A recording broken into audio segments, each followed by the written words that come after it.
गरीब साध साध सब नेक हैं, आप अपनी ठोरे।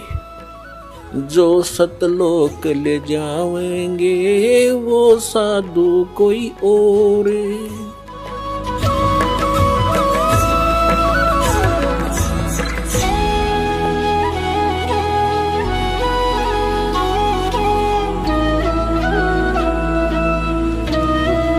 तो इस कारण से एक छोटी सी कथा सुनाते हैं, क्योंकि पुण्यात्मा ये सत्संग है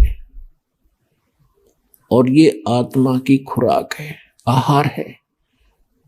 अब जैसे व्यक्ति स्वस्थ है तो सुबह खाना खाता है तो शाम को भी उसको भूख लगती है तो वो स्वस्थ है, और यदि उसको शाम को भूख नहीं लगती है तो समझ लो उसका कोई बीमारी ने घेर लिया और कोई जबर की तैयारी है, यानी उसको कोई डिफेक्ट हो गया शरीर में।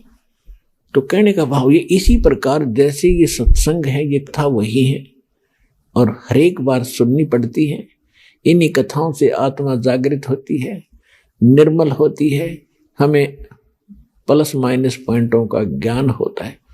तो प्रत्येक सत्संग में चाहे वो कथा फिर भी सुनने को हम मिलती है या सत्संग सुनने को मिलता है, हमारी जिज्ञासा जो की तो बनी है तो आपकी आत्मा स्वस्थ है। और यदि आपको ये लगता है कि ये कथा तो हमने पहले भी सुनी थी, ये ज्ञान तो हमने उस दिन भी सुना था, तो आपके मन में आनाकानी होगी। जिस प्रकार अस्वस्थ व्यक्ति को वही भोजन सुबह वही शाम होता है और भूख शाम को नहीं महसूस हो रही है तो उसको डिफेक्ट हो गया। तो कहने का भाव ये है कि उसका फिर ट्रीटमेंट क्या है कि अन इच्छा होगी खाने में तो उसके लिए औषधि खानी पड़ती है जो कड़वी ही होती है और फिर वो ठीक होता है।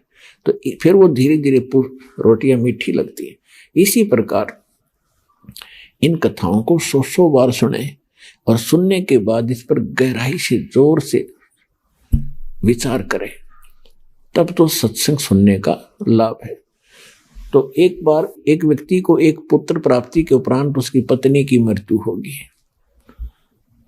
उसने दूसरी शादी कराई, किसान था, उससे एक पुत्र उत्पन्न हुआ और फिर उस किसान की भी मृत्यु होगी। बड़े वाले लड़के का विवाह कर दिया था, उनके कोई संतान नहीं थी बड़े वाले लड़के के। छोटा जो दूसरी माँ से उत्पन्न हुआ था वह माँ भी मर गई और वो पिता भी मर गया उसका। अब बड़े का विवाह हो गया था तो वो छोटे वाला कुदरती थोड़ा सा बीमार हो गया। दूसरी माँ से जो उत्पन्न हुआ था, जमीन बहुत थी तो उसने बीमारी का इलाज कुछ दिन करवाया उस बच्चे का। फिर उनके मन में दोष पैदा हो गया। दोनों पति पत्नी ने मिलकर के स्कीम बनाई कि इसको विष दे दें छोटे वाले को और सारी संपत्ति अपनी हो जाएगी। सबको मालूम है ये अस्वस्थ है, किसी को शक भी नहीं होगा। ऐसा ही कर दिया। एक दूर देश के डॉक्टर से बात की, उसने उस समय 500 रुपये मांगे और उसको विष दे दिया। लड़का मर गया। अब खुशी का ठिकाना नहीं, क्योंकि एक तो पैसा लग रहा था वो बच गया।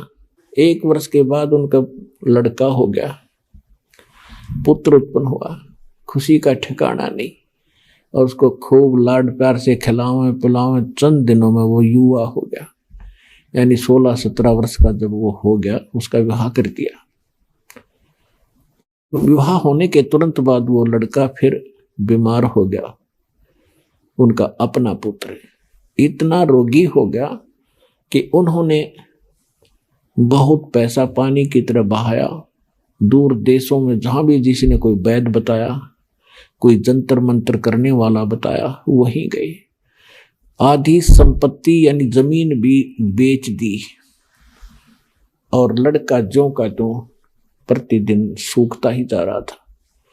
एक दिन उसका पिता बैठा था, लड़का चारपाई पर लेटा था। लड़के ने कहा अपने पिता को कि भाई साहब मेरे कफन की तैयारी करो, लकड़ियों की तैयारी करो, अब मैं अपना हिसाब किताब करके मैं चलने वाला हूं।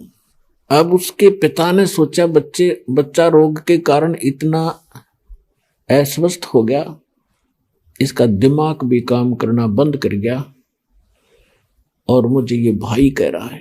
तो उसने कहा बेटा मैं तेरा पिता हूं, भाई नहीं हूं। वो लड़का कहता है कि मुझे पता है तू क्या है, मैं तेरा वो भाई हूं जो तेरे पुत्र रूप में जन्मया हूं, जिसको तुम दोनों ने मिलकर और विष देकर मारा था। मेरी आधी संपत्ति जो थी वो मैंने खर्च करवा ली, अपना पूरा कर लिया। अब तेरा और मेरा इतना अकाउंट रह रहा है, एक लकड़ी और एक कफन का, और वो तैयारी कर ले। अब उस समय उसका कलेजा पकड़ा गया। अकबर जी सा कराया था वो मेरे आज आगे आ गया। अब आदमी के साथ जब घटना घटती है तब उसको महसूस होता है, और सत्संग में आने के बाद जीव को पहले ये आभास हो जाता है यदि मैं ऐसा जुल्म करूंगा तो मेरे साथ एक दिन ऐसा होगा।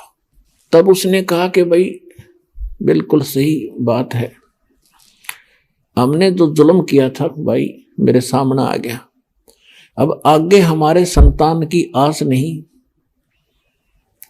मेरा कुल नाश हो गया, और जो तेरी संपत्ति थी वह खत्म होगी, तेरा मेरा हिसाब हो गया। भाई मैंने जो किया था वो तो मुझे फल भगवान ने दे दिया और बहुत अच्छा किया। आज मेरी आंख खुल गई और मैं अपनी पत्नी के बहकावे मां के भाई तेरे साथ मैंने जो कर दिया। तो बोला भाई जो किया वो भोगना तो पड़ेगा ही पड़ेगा, किसी के बहकावे में करो चाहे ना करो। तब उसने पूछा, उसके पुत्र भाई कहो चाहे बाप कहो, उसने उस लड़के से पूछा, वो भाई जो बोल रहा था कि मैं तेरा भाई हूं और वैसे उसके शरीर से का पुत्र था, उससे पूछा कि हमने जैसा किया वो तो हमारे सामने आ गया, हमारा तो सर्वनाश हो गया। अब कुल नाश हुआ, संतान आगे है नहीं, लेकिन एक बात बता, जो तेरी पत्नी है इसने क्या अपराध कर दिया जो तेरे साथ ही जिंदगी जलेगी। उसमें सती प्रथा थी, और सती प्रथा के तहत उसमें क्या होता था, यदि किसी लड़की का पति मर जाता था उसको सात चिता में जिंदा फूंका करते थे। तब उसने बताया कि वो वैद्य कहा जिसने मुझे विष दिया था। तो उसके पिता ने बताया कि वो तो उस समय तेरी मूर्ति के 4 वर्ष उपरांत मर गया था। तो उस लड़के ने बताया कि ये वही डॉक्टर है, वही वैद्य है जो आज यह मेरी पत्नी बनकर आया है। अब इस नालायक को सजा मिलेगी, ये जिंदगी फूकी जाएगी। तो पुण्यात्माओं ये 100% सच समझ लेना, परमात्मा का विधान है, एक लेवा एक देवा दूतम, और कोई किसी का पिता नहीं पूतम। ये तो ऋण संबंध एक दूसरे का लेन देन उलझा हुआ है, अंत में सब 12 बाटा, कोई कहीं जाएगा कोई कहीं जाएगा। तो कहने का भाव यह है कि चलो ये भी आपको ज्ञान हो गया कि भी पुत्र है पुत्री है, पिछले संस्कार तो हैं ही, कभी हमने इनका ले रखा कभी न हमारा ले रखा, कोई देने आ रहा है कोई लेने आ रहा है। ये तो अब बात समझ में आ गई। अब हम परमात्मा का सहारा लेंगे। इस परमात्मा के पास एक ऐसी पावर है, ऐसी शक्ति है, वीटो पावर है, हमारे संस्कारों को अब खत्म कर देंगे। अपनी तरफ से लेन देन हमारा कति सीमित करके इसी जीवन में सबको सुलझा देंगे और पीछा छूट जाएगा।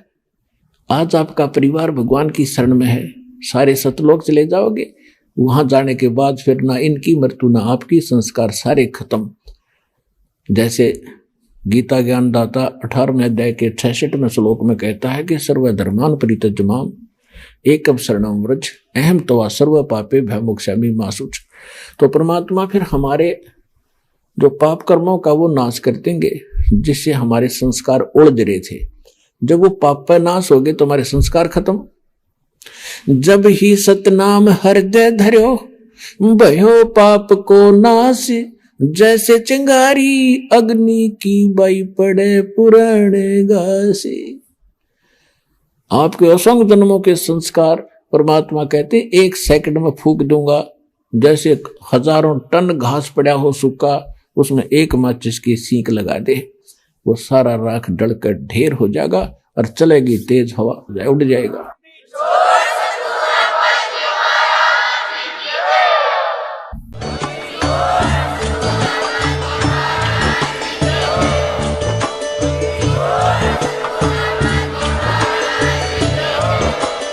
आप सुन रहे थे जगत गुरु तत्वदर्शी संत रामपाल जी महाराज जी के मंगल प्रवचन। अधिक जानकारी के लिए विजिट कीजिए हमारी वेबसाइट www.jagatgururampalji.org। संत रामपाल जी महाराज जी के शुभ आशीर्वाद से पूरे विश्व भर में 500 से भी ज्यादा नाम दीक्षा केंद्र हैं, जिन पर संत रामपाल जी महाराज जी द्वारा ऑनलाइन निशुल्क नाम दीक्षा दी जा रही है। अपने नजदीकी नाम दीक्षा केंद्र का पता करने के लिए संपर्क करें 8222880541।